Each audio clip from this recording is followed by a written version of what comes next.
लिया गया।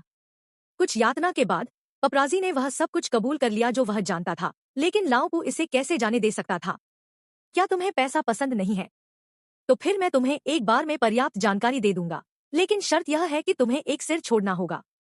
इस तरह बड़े लोगों के एक समूह द्वारा पपराजी को गहराई में खींच लिया गया।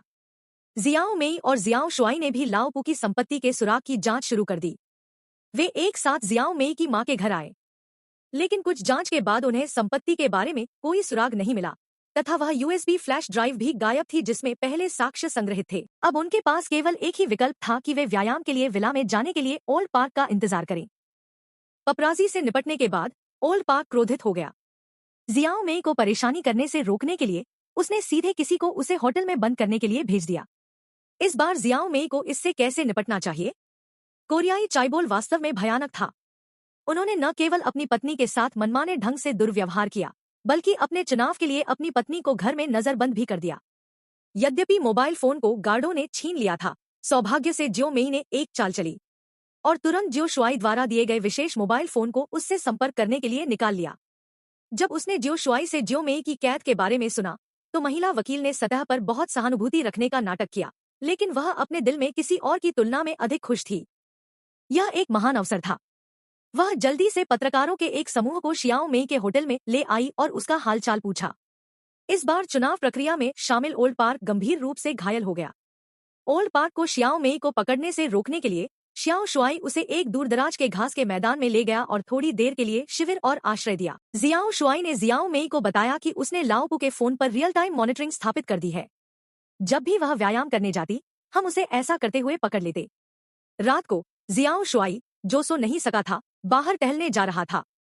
वह जियाओ मेई के तंबू के पास से गुजरा और उसने जियाओ मेई को दवा लगाते हुए देखा। जियाओ शुआई अंदर आई और पूछा कि क्या उसे मदद चाहिए, लेकिन जब वे दवा लगा रहे थे तो उन दोनों ने गलत व्यवहार करना शुरू कर दिया। यह जानते हुए कि सज्जनों को यह देखना पसंद नहीं था, मैंने इसे आपके लिए देखा। लाओपू भी बहुत क्रोधित था। जियो शुआई पहले से ही काफी परेशान करने वाला था और महिला वकील उसकी पीठ पीछे परेशानी खड़ी कर रही थी। इससे लाओपू परेशान हो गया। उसने तुरंत अपना फोन निकाला और एक लड़की को सामान उतारने के लिए अपने घर आने को कहा। अप्रत्याशित रूप से यह कॉल योंग द्वारा घर पर लाई गई, जो काम में सुस्त था। इसलिए वह जियाओ मेई और जियाओ शुआई को लेकर विला की ओर चली गई। उन्हें यह उम्मीद नहीं थी कि जिस लड़की से लाओपू ने मुलाकात करवाई थी वह वास्तव में उनके बेटे की प्रेमिका थी। यह कहना होगा कि कोरियाई लोग अभी भी मौजमस्ती करना जानते हैं। जब लड़की लाओपू टाउन पहुंची तो लाओपू ने लड़की को प्रशिक्षण शुरू करने का संकेत दिया। लड़की धीरे धीरे उसके सामने चली गई और बैठ गई। जब जियाओ शुआई लाओपू के मुक्केबाजी प्रशिक्षण का फिल्मांकन कर रहा था तो दरवाजे पर आराम कर रहा एयोंग पकड़ा गया। जियाओ शुआई और जियाओ मेई को भी गार्डों ने खोज लिया। अब वे तीनों लोग जो उसके लिए परेशानी खड़ी कर रहे थे पकड़े गए। लाओपू ने शियाओ मेई से एयोंग को मारने के लिए कहा। जियाओ मेई ने कांपते हुए बंदूक उठाई, लेकिन ट्रिगर नहीं खींचा। बगल में बैठी सचिव इसे और बर्दाश्त नहीं कर सकी और उसने सीधे शियाओ मेई के लिए कार्य पूरा करने के लिए गोली चला दी। बेशक यह अपराध निश्चित रूप से जियाओमी के सिर लाया जाएगा। जब लाओपू बाकी दो लोगों से निपटने के बारे में सोच रहा था तभी जियाओमी का बेटा, जिसने उसे पहले ही सूचित कर दिया था, भी वापस आ गया। जियाओमी ने जल्दी से उसे बताया कि आपकी प्रेमिका बेडरूम में इंतजार कर रही है। इस समय लड़की एक बड़ी लड़ाई के लिए तैयार थी, लेकिन अजिन ने दरवाजा अंदर धकेल दिया और फिर एक भयंकर लड़ाई शुरू हो गई। हालात को और खराब न करने के लिए लाओपू ने सीधे लड़की को गोली मार दी और उसे मार डाला।